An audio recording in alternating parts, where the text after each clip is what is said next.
Hello, everybody. Welcome back to Active Quest episode 83. I'm one of your hosts, Joseph Yaden.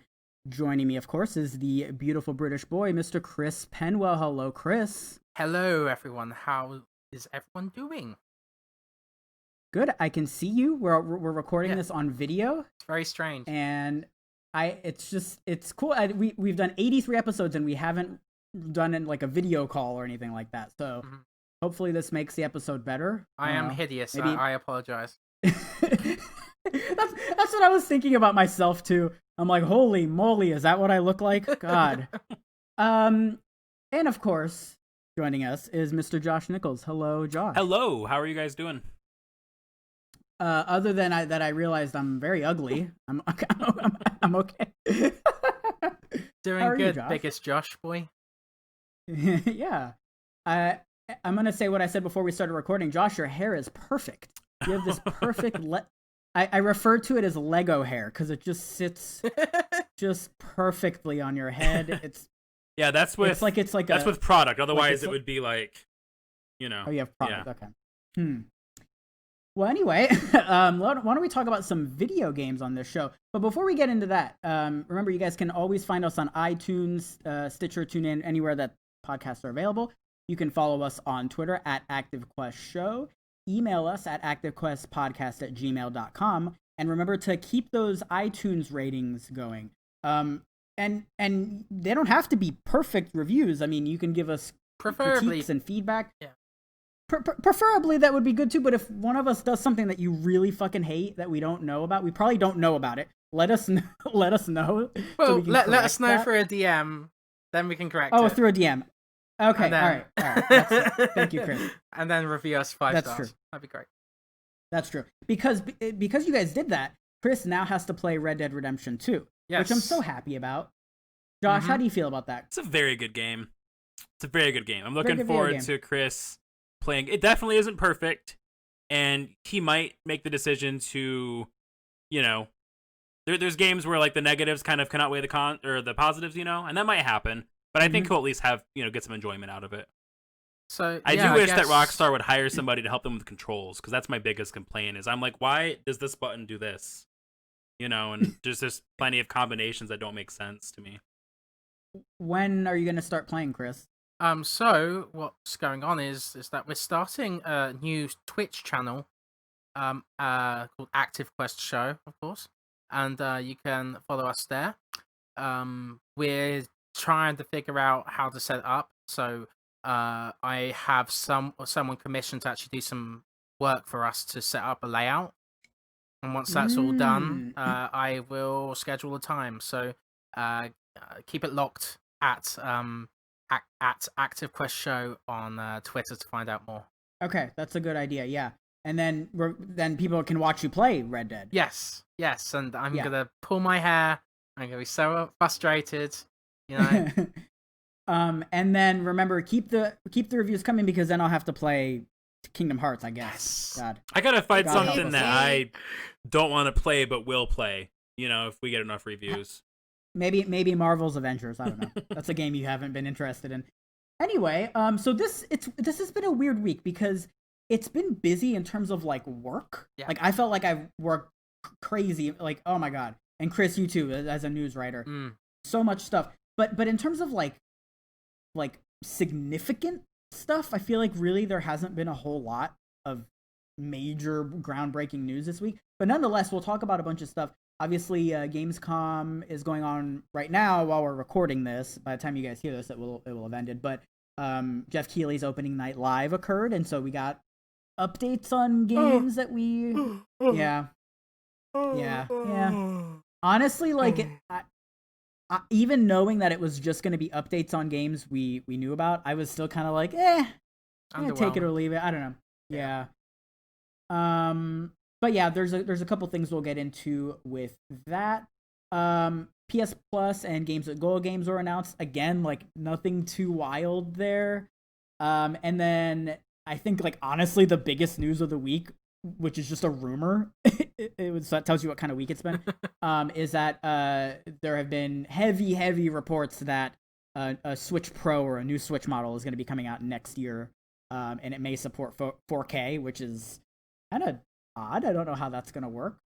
And then we'll talk about. Well, first we'll answer your listener questions, and then we'll talk about what we've been playing. I played this little game called A Short Hike. Have you guys heard of this one? Yes. A Short Hike. Good little video game. I like that one. Very cute. Played. Yeah, it is. It is cute. Played some Fortnite. Played some Warzone. All right, here we go. Chris, you played a game called. All right. Oh fuck. All right, here. Oh no, hold on. I gotta get in position. Kandagawa Jet Girls. Yep. Kandagawa Jet Girls. I love your note. Cringe. It is cringe, and I'll be talking about that later. But I basically wanted to play a jet ski game, because Nintendo fails to bring back their old franchises, and I really want to try them. Like Sure. Wave Race, I want to play that game, but Nintendo's not letting me because they hate backwards compatibility, and they don't like wanna money. do Virtual Console, and they don't like money. So yeah. I tried to play Kandagawa Jet Girls, and unfortunately, not good. So I'll talk. PlayStation should bring back Jet Moto. I really like Jet Moto. Jet Moto, yeah.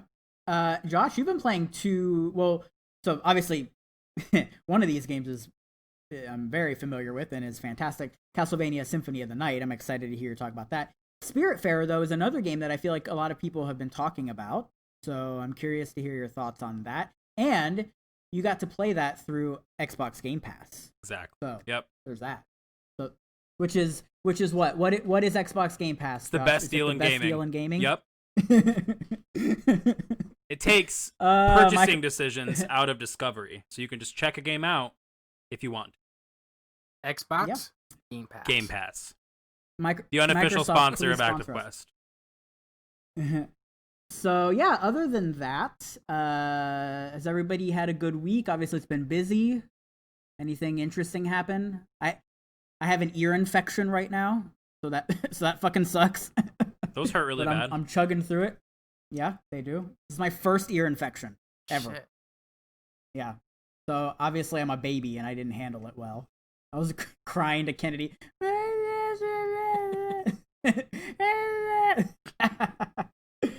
All right. Anything else interesting before we get into the quick stuff? Yeah, we have one of the best listener questions we've ever had this week. Oh, I don't. Oh God. I fucking love this one, and I already know what everyone is. So... Interesting. I wonder if we're on the same page with that. Okay, we don't want to harp on that too much. We'll get to that later on in the show. Okay. Let's do some quick notes here. Again, not a whole lot of stuff going on. Chris, why don't you take this first one here, just because I'm not familiar with 12 minutes. I mean, I've seen some stuff on it, but you seem like you're hyped about it. Yeah, so 12 minutes is an interactive kind of like thriller game that's top down. It's a simple kind of point and click system where you can change the events of what happens around you. And your character's stuck in the time loop, so when they die, they go back to right to the beginning again, like Groundhog Day, but it's kind of a messed up Groundhog Day. So you're in this loop where a cop is trying to like take over your house, infiltrate your house, and and arrest your wife. So and then like usually end up killed. So. It's kind of a messed up story. I'm looking forward to it, and it has some AAA Hollywood talent behind it now. Daisy Ridley, James McAvoy, and Willem Dafoe, and that cast is fucking fantastic. I love Daisy Ridley. James McAvoy is a fantastic actor in the thriller space, and Willem Dafoe is Willem Dafoe. So he's the Nicolas Cage of Spider-Man. Spider-Man. So Spider-Man. So yeah, so that sounds cool. It's from Annapurna as well, so it's going to have a seal of quality to it. The A24 of games. Yeah, really is. The A24, yeah. What else? So we got some more info about Gotham Knights, which is WB Montreal's new Batman game, although Batman's not in it. So I guess we had all thought that it was gonna be a games as a service, but it's not. And it does not take place in the Arkham universe. It's its own separate thing. So that's kind of noteworthy because I feel like all of us were under the impression that it was going to be a games as a service in the Arkham franchise. So that's cool. I'm still pumped for it. I don't care what that is. I mean, it looks awesome. Actually makes me more excited because it's going to be a self-contained story. You know, Right. It's going to be a story from start to finish. You know, rather than something else is happening in this area of the world or whatever. You know, like it's a definitive end. Right. And Batman's definitely going to show up in the ending. Oh my god! Of course he is. Yeah. Of course. Why wouldn't he? Next up, at Gamescom, they sort of ended the opening night live show with Ratchet and Clank gameplay, and there was this confirmation here that it's gonna have optional 60 frames per second on PS5, which I guess is gonna be one of those trade-off things where, 60 frames, but then it's gonna be 1080 instead of 4K. Do you find that weird with a new system launch that you have to take sacrifices already? Like, doesn't that make you feel a bit odd? I do, yeah, because that's something that the PS4 does. It made sense on the Xbox One X and PS4 Pro, but it doesn't make sense now, or at least it seems like it shouldn't need to be made. Yeah. I mean, this whole lead up to the consoles has been annoying. Shit. It's been absolutely. By the way, we aren't gonna like cover this as a news story, like we don't have this on the Runner Show, but people have been getting emails to sign up to be chosen to pre-order the PS5 through Sony. If you're worthy. I don't know if you're worthy, and you guys can look at it. But it's just bizarre the way they're handling it. I did it, but I felt like a clown. I'm like, why do I have to do this? This is dumb. I actually think that they might be trying to figure out like how many they're expecting to have to sell. That's what I think they're trying to do. They're supposed to be making 9 million of them. But they're only doing that in the US, not in any other territory. So right, I don't know. It's really strange. It's so strange. What else is another thing that's very strange is the description of the new Resident Evil show that's being made by Netflix. So Netflix actually, I guess, tweeted out an image of like what do you call it? The front cover of the what's the treatment? Script? I think is what it's called. Treatment. Yeah. Anyway, and there was like a description of it, and I kind of let me see if this Game Informer article has what it says. Oh yeah, here we go. Yeah, here's the tweet from Netflix. It reads, quote, God, it's just so funny reading this. Okay. When the Wesker kids move to New Raccoon City, the secrets they uncover might just be the end of everything. Resident Evil, a new live-action series based on Capcom's legendary survival horror franchise, is coming to Netflix. I feel like we already actually knew about this. So people were acting like this is like the first time we've heard of this. I feel like we've known about this for like a year. Yeah. But what really got me is the Wesker kids. Josh, what do you make of the Wesker kids? I just want a show with Leon, okay? I don't want this whatever. I mean, this is fine. It might be cool, but it's definitely not the angle I would expect him to take, and not necessarily one that I want, but it could be good. It's DuckTales in the Resident Evil universe. That's what it sounds like. Yeah, like it's weird. I don't know. Wesker kids. Woo! Every day we're out there looking for a nemesis. Woo! So that'll be a thing whenever. Here's the deal. Netflix has a pretty good track record. So like, I'm gonna give them the benefit of the doubt, and I'm a slut for Resident Evil. Will suck for Resident Evil. It's fine. I don't mean so. Hopefully that's all right. And then we got a couple quick releases. Unfortunately, the Lego Star Wars Skywalker saga has been delayed to 2021. It had a release window of 2020, and it's been pushed back to the spring. Josh, you wanted us to talk about sort of like what the difference between this is and the other Lego Star Wars games. Yeah, because up until recently, I thought that it was just kind of a bundle of like, the previous games, and then it looks like the gameplay looks different. They're completely revamped, so it's like a remake in a way. Right. And the nice thing about this saga, this game, is that you can pick whatever episode you want to start with. So you can start with the original trilogy, or the prequels for some reason, or the sequel trilogy. Right. And they've said that Lego Star Wars is important to them because it's the first game that they ever made in the Lego series, so they wanted to make the 15th anniversary special. So they've added a bunch of new mechanics, new graphics, that kind of stuff to make it feel special. Right, and like you said, it's the 15-year anniversary, and so that means the first one came out in 2005. That game kind of needs a little bit of work, right? So that's what this is. It's going to be sort of a revamp of all of them. Shout out to the box art too. Did you guys see that? Oh, that was cool. Yeah, Josh, the slip cover when the slip cover's on, it's got Darth Vader's mask on. You take it off, and it's got like him without the mask, like at the end of Jedi. Yeah, it's really cool. That's if you pre-order it through Best Buy, you can get a steelbook that has Han Solo and Carbonite. That is amazing. That's cool. That's cool.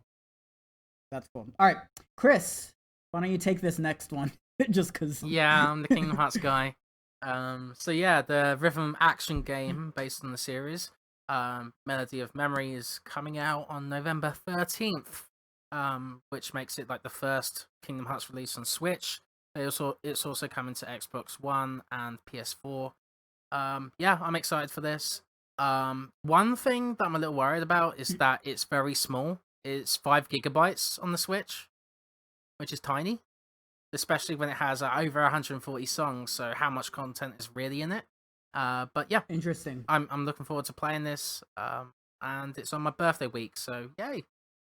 Fucking A. And so this is like an action rhythm game, kind of. Yes, and it has online multiplayer. You can go against your friends, or I don't know if there's matchmaking, but it's super cool. Do you think that this might lead to them putting the other games on the Switch, or no?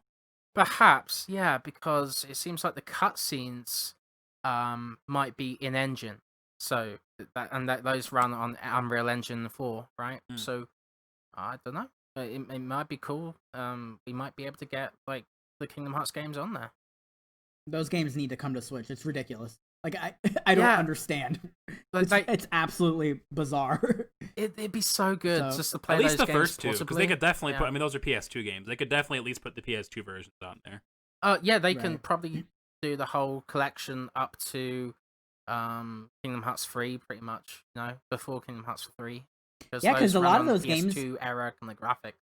Right, and even the remasters were on PS3. Yep. So like, the Switch should totally run that. So, other than that, that's pretty much it for the quick stuff. We're going to dive into the news here in a minute. But before we do, Chris, you ready? Here we go. Yep. There we go. There it is. There it is. There it is. Mm-hmm. Very spicy. Oh. I've got an AHA. Still rocking the blueberry pomegranate. What do you got over there, Chris? I've got buble, cherry flavor. Michael Bublé. Yep. Michael Bublé. Bublé. All right, you guys ready to do some news? I'm always ready for some news. Let's get into some news.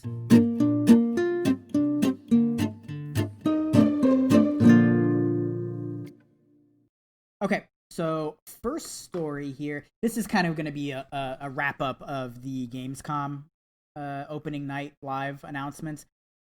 Not really a whole lot going on. Jurassic World Evolution is coming to Switch. That's cool.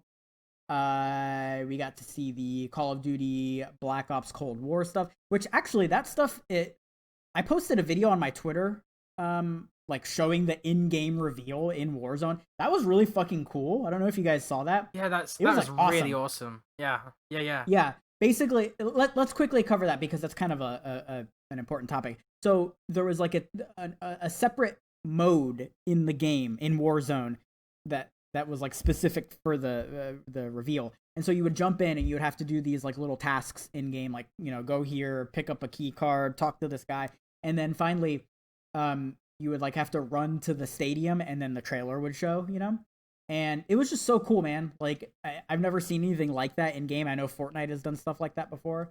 But yeah, and then we got to see the trailer. The trailer was like really spy oriented, like whatever. And then obviously people were pissed off that Ronald Reagan was there because Ronald Reagan is in the game for some reason. I don't know. What did you guys make of the trailer, the Call of Duty trailer? Is that Robert Redford in the game?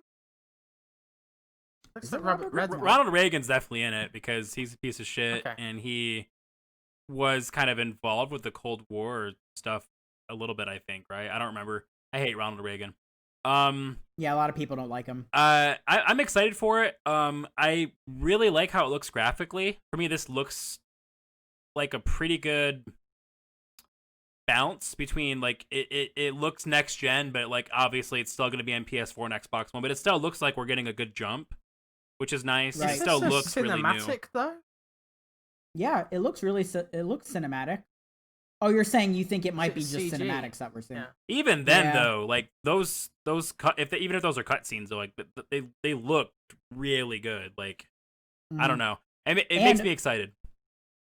The one thing to note as well is that it's going to have campaign, multiplayer, zombies, and it's going to tie to Warzone. And what's really cool about this game is that the single player is developed by Raven. Yes. And which, like, Raven always gets like fucking short shift because people always forget about them, but they're like essential to the Call of Duty games. They've helped with a lot of multiplayer stuff, and they're like sort of there as like an aid team, you know. So they're doing the single player portion, which is fucking rad. Yeah, I think the game looks cool. It's out November 13th. There's a couple different editions you guys can look into. I'm pumped for it. I'm reviewing it for Game Skinny, so that's fucking rad. Nice. We might get a review copy too. We usually seem to do okay with Activision, so maybe we will. I'm gonna buy it either way, though. I really I like all the Call of Duties usually, but the Treyarch ones are my favorite. I think, you know, like the campaigns are just always really awesome, and I think Black Ops is one of my favorites, and this is a direct sequel to that, which is, you know, really cool. Yeah. So this looks cool. And then we got to see the Doom Eternal expansion, the Ancient Gods. I totally like fell off of Doom Eternal. I think we all did. Doc Brown was made an appearance to advertise Surgeon Simulator 2, so there's that. He looks so old, dude. It makes me so sad. I know, man. God. He looks. One thing that might make you feel better is I've read in interviews that he loves that character so much that he's always really excited to get to be that character again. So this might it might not just be him needing some paycheck. He loves that character, you know. Yeah. We got a brief look at the next Dragon Age game. Very brief.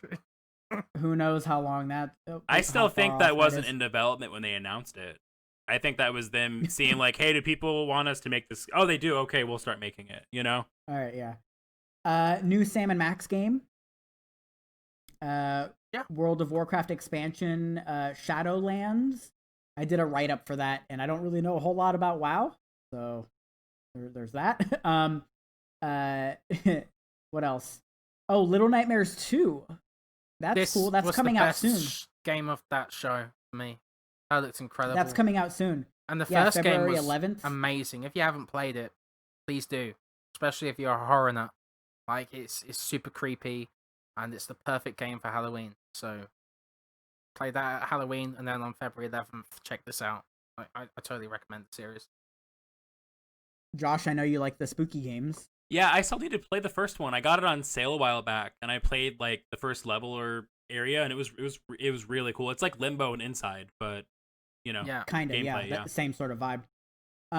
What else? They showed some Star Wars Squadrons in VR. Dude, I'm so pumped for that game. That's like one of my most anticipated games. Like, honestly, like, yeah, I'm so pumped for that.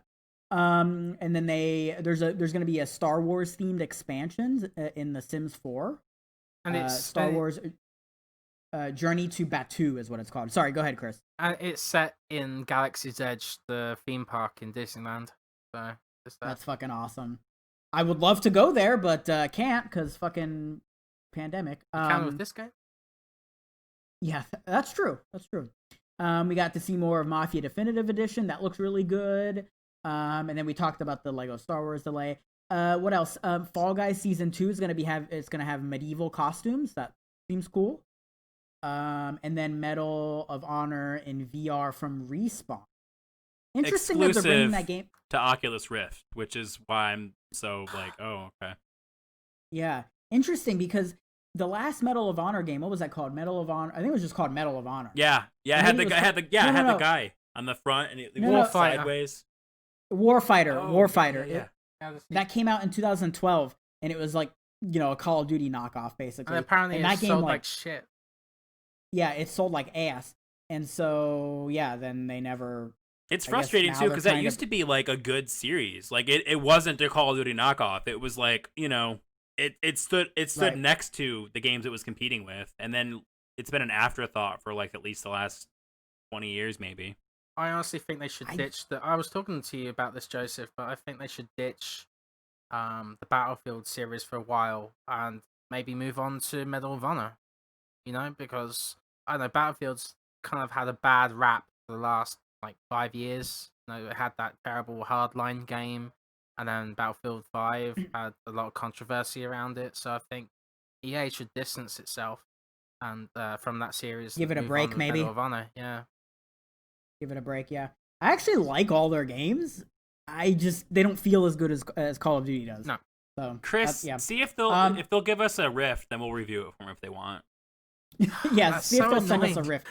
Put it on PSVR, you bastards. Yeah, it's the best-selling VR unit. Like, yeah, I wouldn't be surprised if they're like paying for a lot of the game though. Facebook, Facebook money, that dirty Facebook money. And then finally, it ended with Destiny 2 Beyond Light.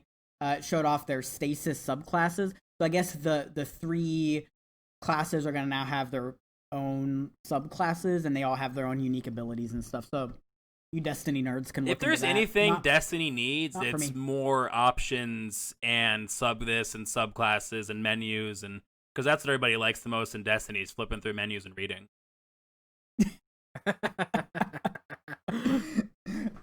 Shit. So really for me, it was kind of underwhelming, this opening night live. That's kind of what I thought about it. What about you guys? Yeah, I wasn't very. I went in with low expectations because of how this year's been with all game stuff, and I was still kind of like, oh, that's it. It's over today. Okay. I was expecting more. I'm hoping that something gets announced this weekend. That's cool. Because so far, everything is like worthy of being its own video on YouTube. You know, that I would just see in my feed and wasn't like. Or a tweet or a tweet. Yeah, or something. Yeah. None of this really felt like, oh, it's Gamescom. Like, I want Splinter Cell. I want stuff like that. You know. Yeah, we have to take into consideration that there is a pandemic going on right now. It's just hard, like when our brains are wired to be like, oh, it's Gamescom. Yeah. Announcements. You know. Yeah. What about you, Chris? It would just be nice just to get a tease of what's to come for next gen, because it seems like a really lackluster kind of lineup right now. Right. And like I would have thought like Sony and Microsoft would want to put some kind of like hints of like, oh, there's promise with this system, greatness awaits. You know what I mean? Just to use that PS4 tagline. You know? Yeah. So yeah, it doesn't feel like there's a lot coming, even though there might be, you know. And this is when I'm especially okay with a Metroid Prime 4 type, you know, splash screen. Like, if you just want to tell me what you're working on, that would be more exciting than just, you know, not knowing what to look forward to. Is this weird to say? Like, I think it's kind of disappointing that we haven't got like a big game on the horizon, like a Final Fantasy 15 or Kingdom Hearts 3 or a Final Fantasy 7 remake or The Last Guardian or Shenmue 3 or whatever. Like, there's no like big game out there that's highly anticipated. I think the closest we've got is Ratchet and Clank. Other than that, we don't really have any big like exciting games. Like God of War 2 or, you know, like we've got Godfall and stuff like that, which is like, oh, that's cool, but that's not a strong enough announcement to make me excited. Yeah. So we'll see what happens with that. I'll honestly be surprised if the systems come out this year, but it seemed like they are, so who knows. Let's get into the PS Plus games for the month of September. Both of them, Games with Gold and PS Plus both got announced within a couple days of each other. So the PS Plus games, Street Fighter V, and I guess it's just the basic Street Fighter V. Like, there are like arcade editions and Turbo Super Duper Edition. I don't know. It's just the basic version, it looks like. And then PUBG. Definitely not the worst lineup. Right? Like, I mean, they've had some shit-ass lineups. Yes, they have. It's So this is okay. I actually really like PUBG. I played it. I used to play it nonstop when it was new, and then they kept updating it, and the game got kind of more broken. And I think Fortnite killed it. Not just because, not so much because it's better, but them trying to compete with Fortnite made them less focused on, okay, what's PUBG? You know? Right. I think that's what hurt them. Yeah. Because I used to play all the time. It's like all I played for months. For me, if you want to invest in a multiplayer game, you want to see it thriving. I always see PUBG free on like Xbox or free on Stadia Pro or free on PlayStation Plus now. You know, like it makes you think, huh, this game must be having trouble keeping a player count, you know? And like, maybe I'm definitely feeling that kind of like multiplayer kind of like fatigue because I have Rocket Arena, for example. That looks super promising to me. And then it kind of dropped off the face of the earth, right? So it's kind of like... You were excited about that game for like a week. Yeah, and I'm still playing it every once in a while, but, you know, like, how long is that going to last? Right. So anyway, you guys can download those games by the time this episode goes live. Those games will be ready to... Or, well, actually, no. September 1st, which is Tuesday. Yeah, so the day after this goes live. But also, Street Fighter 5 does have a story mode that's free, so you can download that too. Yeah, that game's cool. I'm not good at fighting games, but Street Fighter's cool. And obviously it's Capcom. I love Capcom. And then the games with gold games. So from September 1st through the 30th, the first division, which is kind of odd. Strange. The book, and then September 16th through October 15th, the Book of Unwritten Tales 2. What the? And yeah, it looks like a DreamWorks movie. Like what? It does. It really does. Okay, I'm looking at this right now. Okay. That game. Okay. And then from September 1st through the 15th, D-Blob 2? I don't. And then finally, September 16th through September 30th, Armed and Dangerous, the original Xbox game. Not a great lineup in my opinion, especially having the first division. That just seems weird to me. Like when you've got the Division 2 out, like why would you do that? I don't know. Seems odd. It's so funny that they list it as like $29.99. You know, it's not that price at all. If you go to like used game stores, it's like $5, $10. Dude, seriously, when I worked at GameStop, that game was like $5, literally. And that was a long time ago. Yeah, that was in like 2017. That game was literally $5. Josh, any standouts for this month? I think you said you were disappointed, right? Yeah, I'm not really happy with either systems thing. Like I'm gonna cancel my Plus for, you know, I don't keep my Plus active all the time, and it's because I already got gold, so I don't really need both.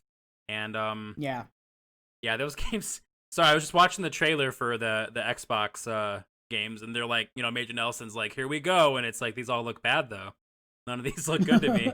Right. Why are you excited? Yeah. I might check out the Division because I might run through like the story mode for it, but other than that, I think the only exciting takeaway is PUBG's crossplay, and that's in Game Pass, and now it's a Plus game, so you know, that might help player count overall. But other than that, yeah. So it's necessary because we'll have a really awesome month later, you know. Yeah. Hopefully we get some spooky games in October. Okay, let's cover this Switch story here, and then we'll take a little break.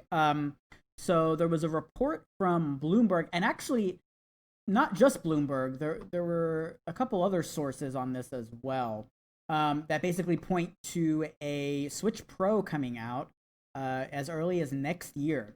So we've actually got a Destructoid. What's that? I think they mentioned first quarter next year. Yeah, first quarter. Yep.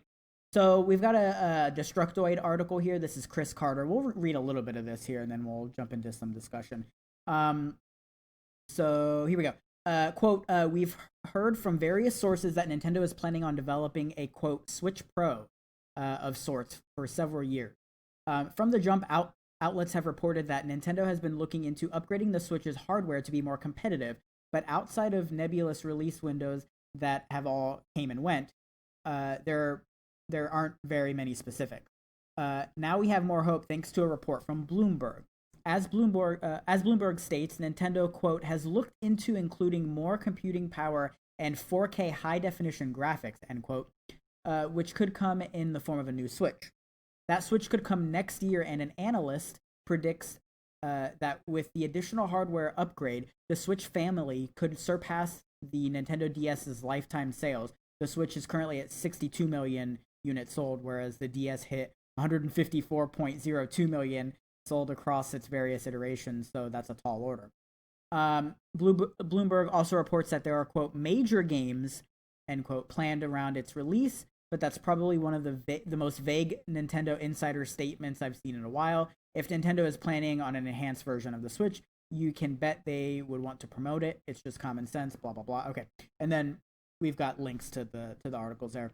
Interesting. To me, 4K seems just, I don't know, it just seems so wild, right? On a handheld.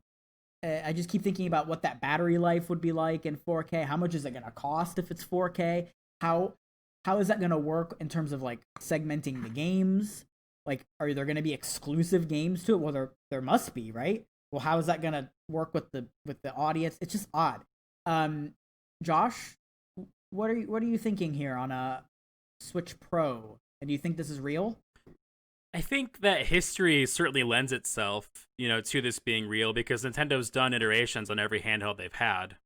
Yeah. I mean, they had the DSi, the DS Lite, the 3DS XL, the new 3DS, the 2DS, whatever the dumbass name. Anyway, so there's that, and then also I think they have to, because the concept of the Switch is something everybody's on board with, but everybody, whether which everybody feels this way, but they might vary on how strongly they feel, but everybody kind of wishes the Switch could do more, Right. Like, well, what do you think about like segmenting the player base? Like, are there going to be exclusive games to it? I think there probably will be, but I could see it only being third party. I don't think Nintendo will probably, because they're able to get a lot out of the Switch. Like Mario Odyssey looks phenomenal. Like, it's gorgeous. It's stunning. Yeah. So I think that we probably won't see Nintendo do that too much, but I think we might see, like, the Outer Worlds Asshole Edition, the Outer Worlds Good Edition, I love that example because that game that should be the commercial for the new Switch. Absolute shit. And like, dude, that's a great game. I'm so sorry to Saber for shitting on on the work you did, but dude, it looks like balls, man. Like, ugh.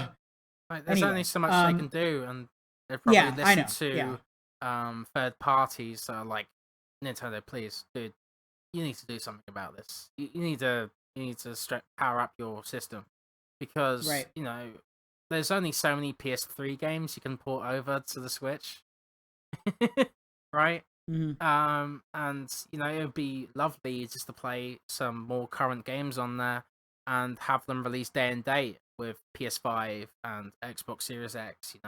Yes. Yes. And it'd be worth it, because I'll buy Doom Eternal on this thing. Stuff and like it's that. been 4 years, but by the time this is rumored to come out, it'll be 4 years since the original Switch came out. So I don't know, maybe people would be receptive of this to a degree, just because of the shitty year we've had on Switch. Like, there's been such a drought, and I don't know, I think people would still love the idea of the Switch, but they can't play the games they want on it. Yeah. It's basically at this point an indie machine, which is great. Indies are awesome. And the occasional Nintendo game, like, obviously we know we're getting Pikmin this year, but even that is just a port, right? No, hey, you shut your whore mouth. You shut your whore mouth. Pikmin 3 is incredible, and I'm really glad. I'm really glad it's coming out. Really, I am. But still, that's a port. That's not a new Pikmin. So yeah, I really hope those Mario remasters actually come out this year. I think that'd be great. But yeah, Chris, that's a good point. It will have been 4 years, and I think at that point, a Switch, whatever, a Super Switch or whatever the fuck. I think I think that's time. And if you look in the past as well, the DS was supported for so long after the 3DS came out. Right. People kept buying it. So are you thinking this is going to be a new system, or like What? Like just? I think it's going to be a new system. It's going to be on the same architecture though, and it's going to have the new Tegra technology from Nvidia that just came out. Because the Switch is based on Tegra, so now that they have new tech for it, why won't the new Switch use that? No? Like we're seeing so many impressive mobile games coming out now. Like I just reported on Ni no Kuni running on Unreal Engine 4, and it's a big MMO, and it's on iOS and Android. Right. So the Switch should be able to run that. Exactly. Right. But right. So yeah, interesting. Yeah, I would love for this to be true, but I don't know. I'm kind of skeptical. And then there was a story in here that that Josh pranked us on. The headline was something to the effect of Half-Life 3 confirmed. And then it was reported by Jason Schreier.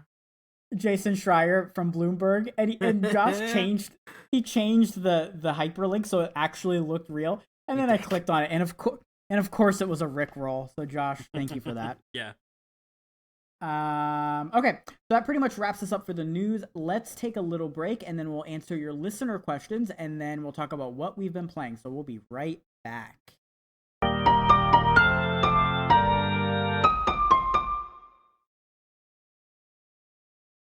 All right, everybody, and we are back. Let's answer some of your listener questions here. Remember, you guys can always reach us on Twitter at ActiveQuestShow, via email at activequestpodcast@gmail.com. And every Wednesday we post our Twitter thread soliciting comments from the audience, and you guys can comment on that. Keep those questions coming. A lot of those are really good, although some of them, like the ones from Number One Turner and Hooch Fan, are just out of control. We'll read the questions here. We'll answer one of them just for time purposes. But they're all good questions. They're all good questions, yeah. There are no bad questions, only bad people, right? Yes. Is that right? I don't know. And yeah, thank you guys for listening. Thank you for the ratings. You guys have been awesome.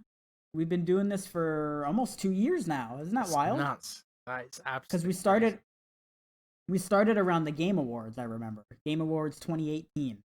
Yeah. Yeah. I was just about to graduate from university. So. That was 1,000 years ago. Yes, it was. God. So anyway, we appreciate you guys. Let's answer some questions. So we'll read Turner and Hooch Fan, Number One Turner and Hooch Fan's questions, and then we'll answer one of them. So here are his questions, or their. I don't know what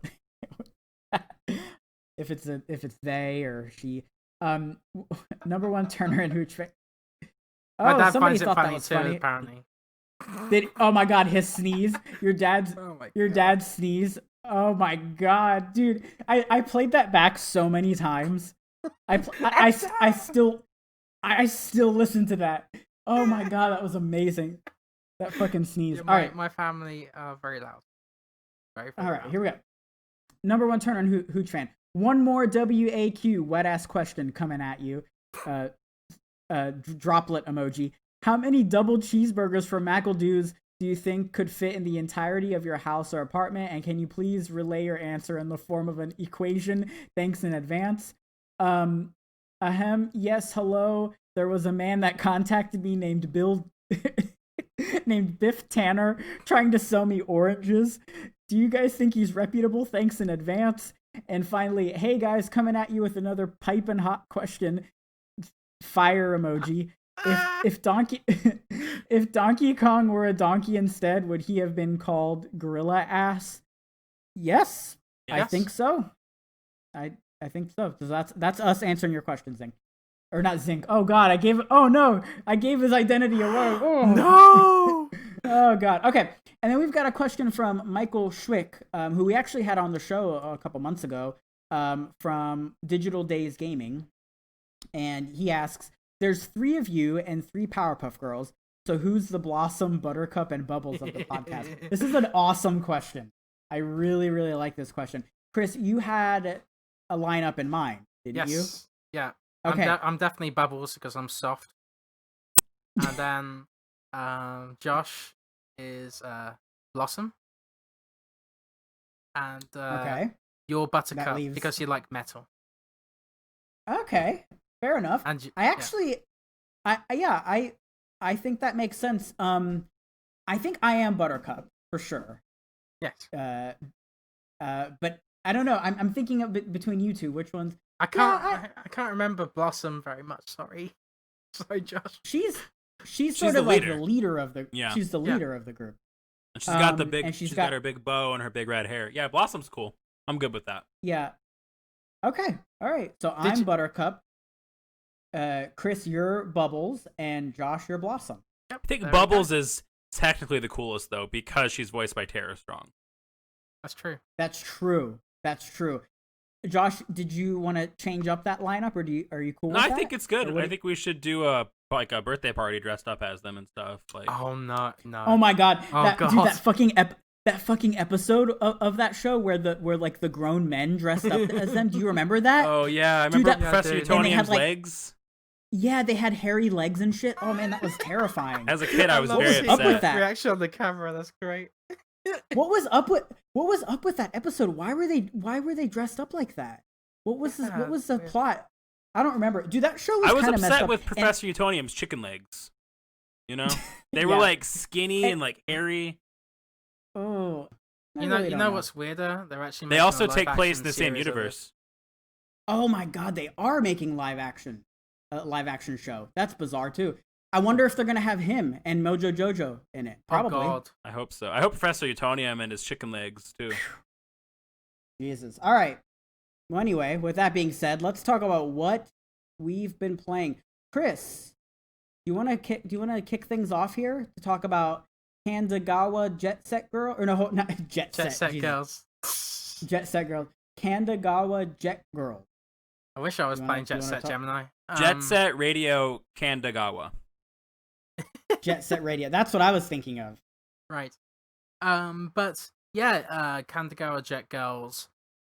We received I received a review copy of it actually, for freelance purposes. So just letting you guys know. And I'll be writing a few guides for it over the next week. Anyway, so Kandagawa Jet Girls, it's kind of like a jet ski game, with anime girls in it. It's kind of gets to that kind of weird element, that I'm uncomfortable with. But there's some good gameplay ideas here. But it's like Mario Kart but on jet skis. And it's a cool idea. That sounds fun. Yeah, that sounds fun. But the execution's like really bad because like it controls like ass. Yeah, so like I guess the controls are bad, So yeah, drifting is almost impossible to pull off, and I don't know, it just doesn't feel as good to control as like other jet ski games, like Wave Race, for example. And there aren't enough jet ski games. There aren't enough. No, they're not. We need more. There's not. Which drew me to this, right? I wanted to check out a new jet ski game. And this one failed to deliver, unfortunately. It does have a lot of customization options though. Like you can customize the way your character looks, like skin tone, the eye color, even the eyebrow color. You can also change how your jet ski looks as well, with different looks and different skins. I heard that sneeze. Yeah, I heard the sneezing again. The sneeze. I'm sorry. Yeah, I'm sorry. you were trying not to react, and I'm sorry. No problem. I'm used to it by now. So you mentioned this game is cringe. What's cringe about it? Is it the like? It's the writing. It's the fan service stuff that's kind of cringe. Is it just like over sexualized? Yeah. Is it a tissue game? It's a little bit. Yeah. Yeah, it's over sexualized. Like it has that kind of angle where like the panties are showing up and all that. I'm just like, yeah. Like what's that game? The band is it Bandai? The what the hell's that game? Dead or Alive? Yeah. Who develops that? Does Bandai? That's Team Ninja. Yeah, but this one Team Ninja. Okay. It's from the same guy who made Senran Kagura. So there's that, and those games are very known for their fan service. But like, I think there's a good game underneath all that crap. Like I think it could be good if they really worked on more of the gameplay mechanics and how it controlled rather than jiggle physics. Yeah. But like, I love the idea. Mario Kart plus jet skis. That's fantastic. That's a great pitch, you know. But it's just bad. Fewer titties. Yeah. Too many titties. Something else I want to mention as well, and a lot of people have pointed this out. It's incredibly easy. It's super easy to the point of like, there's no point of CPUs being around you. You know. So do you think they were trying to make sure it could be played with one hand? Is that why it's so easy? That makes a lot of sense. Oh, you blew my mind. Oh god. Maybe that's what they were going for, though, you know? Like, I'm trying to, like, do some jet ski stuff, but, like, you know. Jesus. I think you broke Chris, dude. You broke my... That's amazing. Yeah, right, dude? Oh, holy moly. All right. So what about this My Hero 1's Justice? Or hold on, My Heroes 1 Justice 2? Yeah. What is up with this? So it's the anime fighting game based on My Hero Academia. It's an arena brawler and fighter, and I've criticized it in the past. Like, I wish they were more creative with the My Hero Academia license and made like a Persona game, or for example, you know, set in that universe with social links and stuff to get to know all like an RPG. Like an RPG, yeah, exactly, yeah, where you get to know all the characters and the class and all that. And I think that'd be. And really cool this is a fighting game, right? Yeah, this is a pure fighting game. The story mode kind of like recaps the events of the anime, that kind of stuff, right? But you know, it's actually pretty fun. It's pretty simple, but the animations are really cool. It's very attuned to the show. Like the special moves, there's references in there. And they've added a few extra modes to make it more I don't know, just what's the word? Rewarding for players to buy and purchase, you know. So yeah, there's quite a lot in there for people to play, and you know, it's an okay fighting game. It's all right, you know. And there's a lot more characters in this than the last game too. So it's that. And this is based on My Hero Academia, right? Yes. Okay. Do you like that anime? I love that anime. You can listen to Go Beyond, a My Hero Academia podcast every Monday. Or every Wednesday, actually. I fucked that up. And then you've been playing this game called Fortnite. I don't know. Never heard of that. It's a knitting game. A knitting game. That's awesome. No, we actually just played some Fortnite. The new update went live this week. What is it? Season 4 just went live, and it's a Marvel theme. I feel like they've done Marvel before. But yeah, it's cool. They've added some changes to the map. There are these jets that like crash down onto the map, and there are these Stark. What are they called? Stark robots or something? Yeah, that guard it. Yeah, it's cool. What are your thoughts on the new update for Fortnite? It definitely wants me to. It definitely makes me want to play more of Fortnite. Actually, I really like this Marvel crossover. I think they've done it really well. The characters are super cool. I like the skins that are available. Good skin. Yeah, and the new weapons kick ass. Like, I hope they actually keep them in the game. You know? Yeah, that's the thing with these seasonal games. When something cool comes in, a lot of times it's like, are they gonna keep that? Is it gonna? Okay, it's gone. No. All right.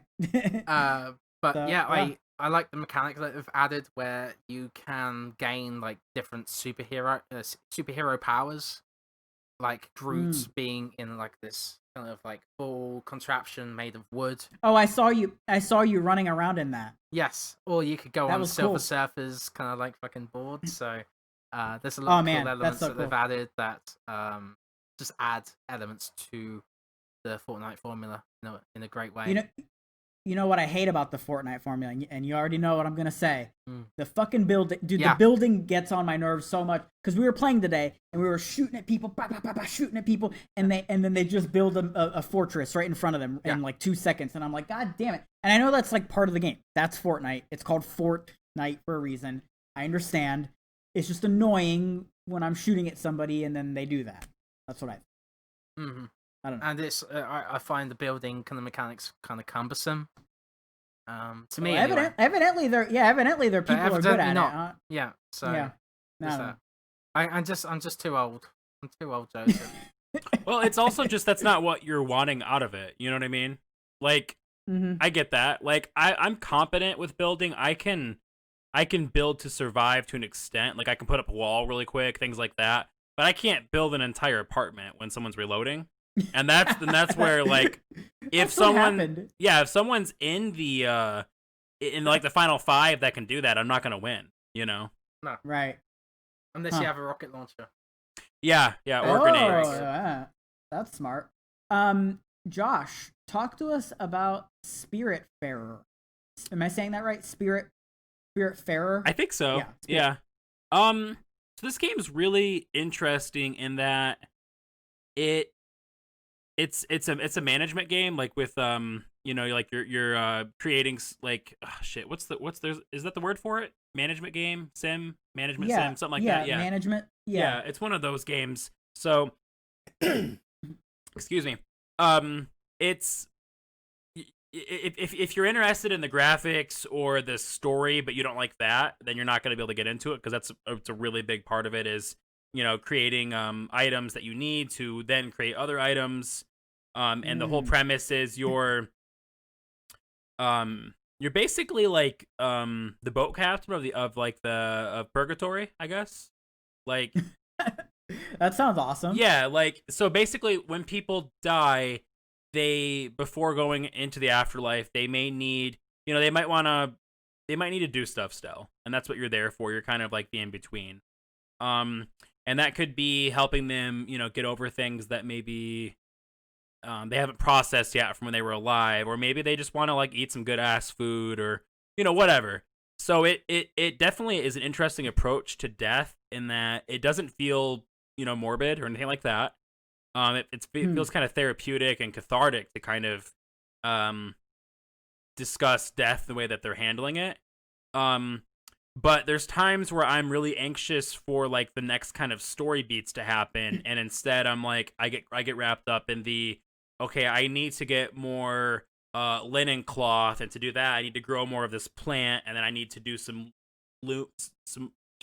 spinning more of that with the loom. I think it's called LOOM. I don't know anything about sewing, but I take the plant to that and then I get more of them. And that stuff's really cool, but there's times where like I might want to play for like an hour or so before bed, and 30 minutes of it is a bunch of that, and that's not always what I'm wanting when I play. But it is fun, it is addictive. It feels like a really, really good mobile game. With a really good story and frame around it. Because I was thinking a lot of the things you're going to and doing, it could all just be menus. But instead you're traveling there in this gorgeous graphical style that like looks like a Studio Ghibli thing to me. I think that was one of the influences. Like it's really pretty. And so this is definitely some art for it. Yeah, it's gorgeous. So it's like they wrapped a really interesting frame and casing around, a really good mobile experience. So it's odd to me because like that sort of gameplay mechanic of like you mentioned the what did you call it, like crafting management. Or not crafting management? Yeah. That's oftentimes like one of the mechanics of a game you really like, right? Like a Zelda or a Minecraft or a whatever, Don't Starve, those kind of games. So it's interesting that like that's the main gameplay mechanic in this. I wonder if that's enough to like keep you to keep you playing. I guess it's not, right? It's the story is the main thing to keep you playing, right? Or for me it is, yeah, because that's the most interesting part for me. Is like the frame of the story and the setting. That's my favorite part about it. But this isn't a genre that I usually am into. So there might be some people where this is exactly like this is the game they like. For me, it's like, oh, this is a kind of a cool gameplay loop, but I don't know if I'm gonna finish it. I might, I probably put 10 hours into it. It's really good, but there's just, I don't know if there's enough there to keep me playing for. I'm seeing 30 hours from some people online for how long to finish. Yeah. Yeah, sounds like so. And also the thing I keep thinking about, and this is something that I had a problem with The Last of Us this year as well, is it's just like that concept is just kind of like dark. It's like too dark for how fucked up this year has been. Like I don't. I mean, I don't know that I want to play a game about death and dealing with people's, trauma they had when they were alive. Like, holy shit, man. It like, can feel heavy at sometimes. Like, yeah. Well, what about this other game where you're killing vampires and you're finding loot and you're whipping people with your whip? I don't know. What about talk to us about this game, Josh? Oh, and really quick on Spiritfarer 2, I was playing at Game Pass, but that is on PlayStation and Switch too. So if okay. if you don't have an Xbox or a PC, you could play it in that way. And this might be an even better game to play on Switch because of that stuff we talked about. Mm-hmm. Anyway, Castlevania Symphony of the Night. I haven't played this in I think the last time I replayed this was a couple years ago. And usually it's kind of a biannual kind of thing for me. I really like this game. I grabbed the just forgot what it's called, but the collection on PS4. Yeah, the double pack, the Requiem. Yeah, Requiem I've never played pack, Rondo of Blood, and that comes with it. So that was part of the reason I got it, and it was $8. Oh yeah. So I don't know. I'm obviously having a great time, but there are differences in this version of the game. The version on PS3 and 360/Xbox One is like basically the original version.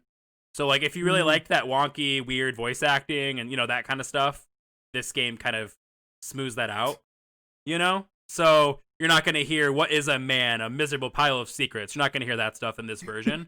But I mean, obviously the game is still fucking awesome. This game is it's a perfect game. Like I don't really have any complaints with this game.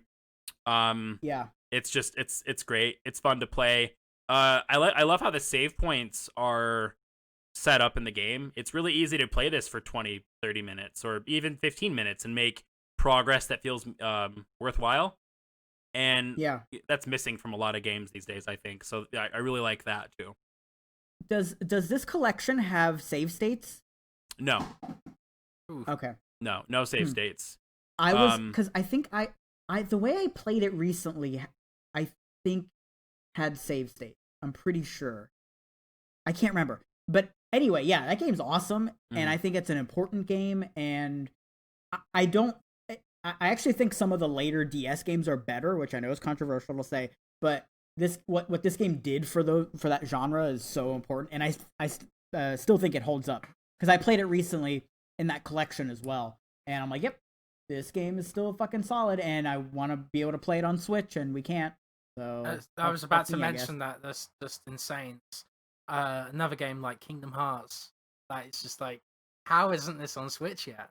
Even just the PS1 version, like if they don't want to port for whatever reason the PS3 and 360 version, whatever, just put the the Switch can run a PS1 game.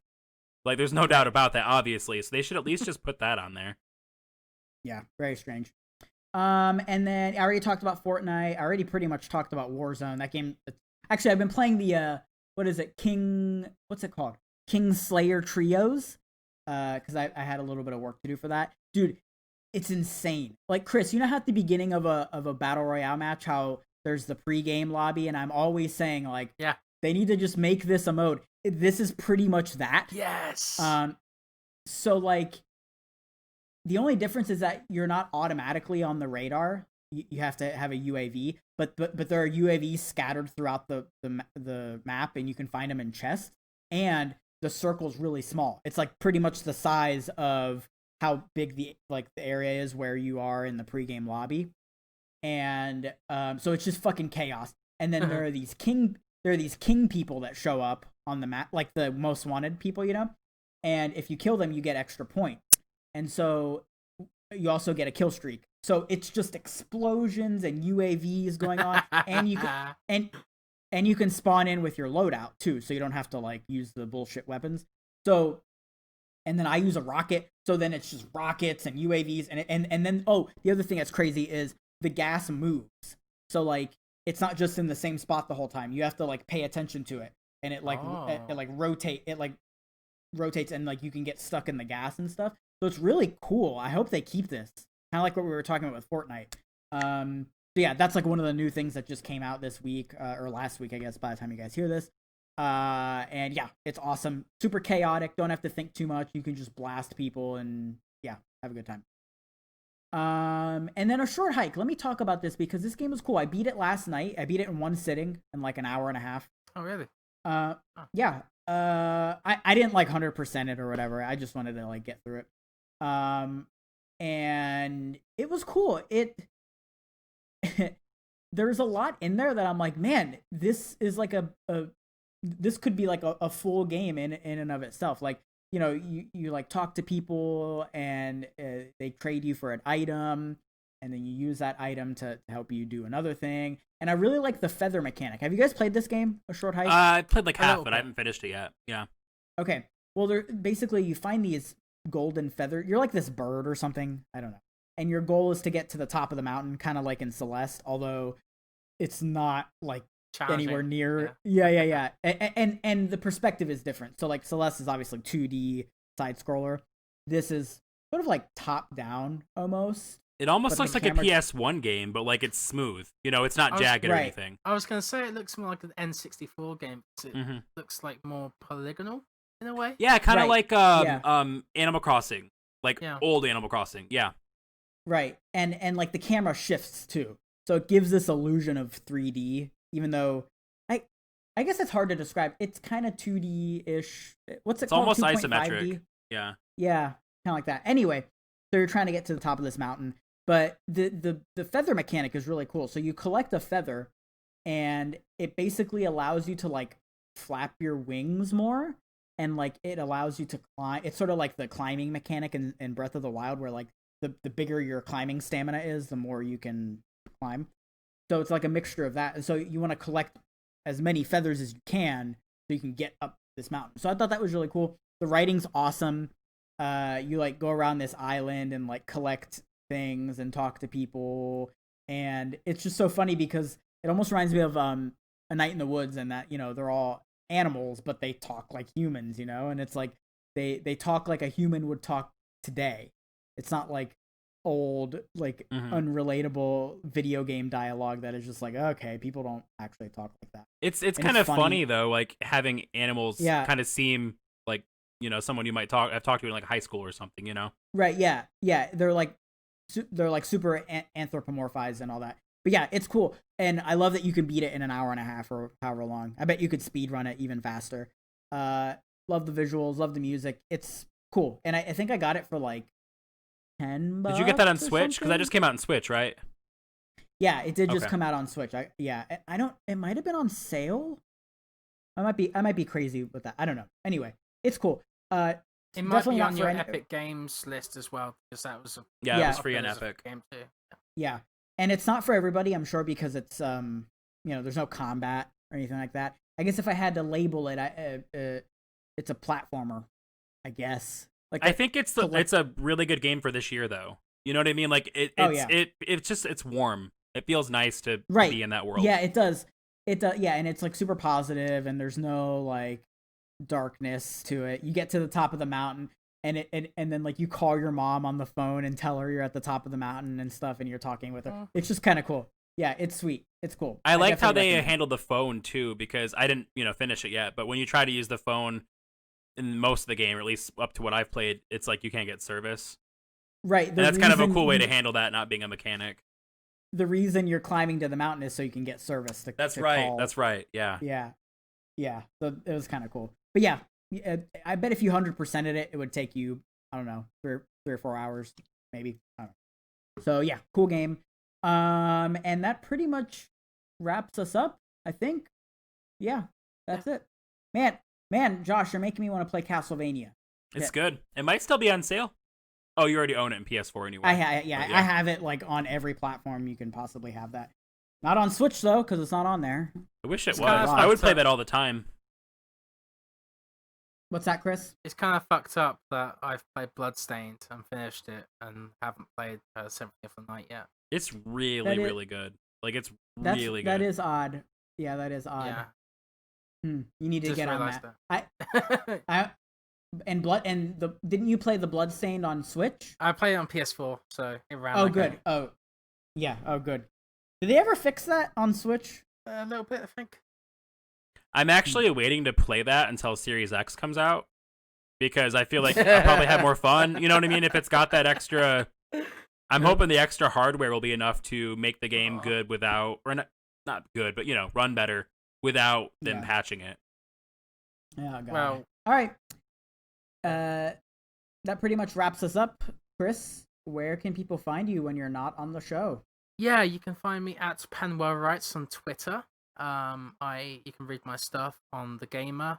I'm actually writing an article based on how Just Dance kind of sucks in comparison to Dance Central. And I wish that series comes back. I love that game. And I've been able to play it recently.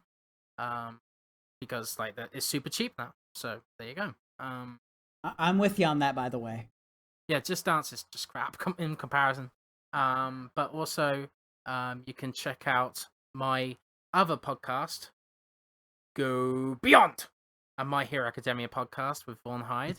Every Wednesday, we go into the anime, we analyze it, and we compare it to the manga each and every week. It's super fun. We got super nerdy and talked about how All Might would love Denny's. Of course. And only villains would only go to IHOP, right? Huh. IHOP's overpriced. Denny's knows what it is, and Denny's charges Denny's what it should cost. Yeah, Denny's is good. Yeah. Dude, I don't want to get into a Denny's versus IHOP because I have a lot of thoughts on that. Oh, no. Apparently we need to do a special episode just about that. Get us to 50 reviews, and we will do a Denny's versus IHOP episode. Number one Turner and Hooch fan, enter a question about Denny's next week. Yeah, then we can talk about it. I think he feels passionately about Denny's. Does he? And what about Waffle House? Yes. You gotta love Waffle House. Before they open a new Waffle House, they have to put trash everywhere though, and make the restaurant dirty. Yeah, so give that truck stop vibe. God damn it, Chris. Anything else you want to plug? That's pretty much it. Go check. We've got a giveaway. Yes, we do. We have a giveaway up right now where you can. Basically, we asked the question: is there an indie game you've always wanted to play but have never budged on buying? So what we're doing is we're offering to buy it as a giveaway, right? So if it's under $19.99, it counts. Just go on Twitter, reply to the post with your desired game, and you might be able to win the game. Cool. Thanks for doing that. Josh, where can people find you when you're not on the show? You can find me on Twitter at Mr. Josh Nichols, where I talk about cats, video games, and my deep desire for the world to stop ending. I'm also on Parallax Media, still working on other articles, but I've got one up. And then I might start, I think I'm starting another website soon, so that'll be fun to do too. And, of course, you can find me on Twitter at Joseph Yaden. You can also find my work at Digital Trends, Game Skinny, The Escapist. My Doom article is out in the wild now, so you guys can read that. And I might be doing stuff at other places, too. We'll see. But, yeah, I've got some Fortnite stuff going on right now. And we're probably going to be covering... I'm probably going to be doing some Marvel's Avengers guides as well. So you guys can look forward to I think we that. can say this. We're going to be able to review Marvel's Avengers. We are, yes. By the time... Yeah, I think by the time this goes live, you'll be able to say that. So thank you so much for that. That's awesome. Thank you, Square Enix. And we'll be covering that probably for the next couple shows. Yeah. So that'll be great. Anyway, thank you guys for listening. We appreciate all the new listeners and everybody who's stuck around since the beginning as well. Again, make sure to give us those ratings on iTunes because I just can't wait to play Kingdom Hearts. Just, yeah, get us up to 30 reviews and then I'm on the edge of my seat. I'm on the edge of my seat to play some Kingdom. When you walk away, you can't hear me say, please don't. What is that? Baby. What is that? Don't what is happening? What is that? Clean. Chris, what is it? What are you singing? What is this? Is this Kingdom Hearts jukebox music? What is this? That's the song. I'm assuming that's the song. Okay, from that's the first good. game. That was good. I liked all that. That was great. I liked your little dance too. Yeah. You were like. So yeah, get us to 30 reviews and then I'll do that. I fucking guess. I like to make fun of myself. and the games are like. Yeah, that's good. That's important. So thank you, everybody, and we will catch you next week for episode 84. Bye-bye. Bye. Fuck Red Dead 2.